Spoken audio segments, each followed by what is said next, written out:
Writing a novel was never on my to-do list. Here's what happened. One day, as a joke, my husband Brian suggested that I write a book about him, entitled "My Husband is an Alien." Even though he was kidding, I started thinking about what a book about him might look like. I often refer to Brian as my heart chakra on legs because he's a very loving, kind, wise, and soft-spoken man who seriously believes his purpose in life is to make sure everyone he comes in contact with has the experience of being loved. And then I dismissed the whole idea as preposterous because I really didn't want to write another book. A few days later, the first line of a book came to me. My mother was right. My mother was right. This line began to haunt me. And then a movie began to unfold in my mind, showing me the arc of the story of this never going to happen book. It was a book about a single woman who has her heart broken and her dreams crushed by a toxic narcissist, and she ends up finding hope and healing in India with the help of a retired psychologist, spiritual bookstore owner. So I decided to give this character Brian's personality if I were going to write the book. Then I got an email from masterclass.com promoting a course with Dan Brown on how to write a thriller. As a crazed fangirl of Dan Brown, I signed up for the course just for fun. In the meantime, the movie in my head began to show me scenes and images of Rishikesh, India, as the predominant setting of the book I was never going to write. I did my best to ignore it all.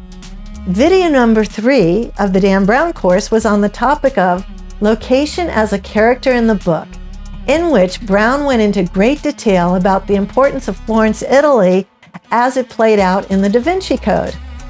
The movie in my head continued, and it became more detailed each day, now with images of Rishikesh weaving themselves into the whole mix.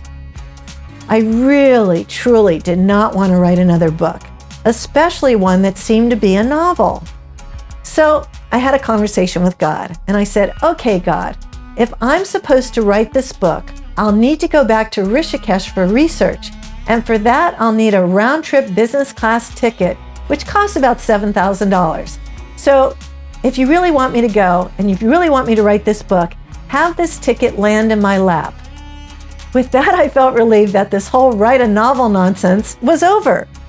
2 days later, I ran into an old friend who asked me what I was up to, and I inadvertently blurted out, I'm trying to manifest a trip to India. He asked, when? I said, early December.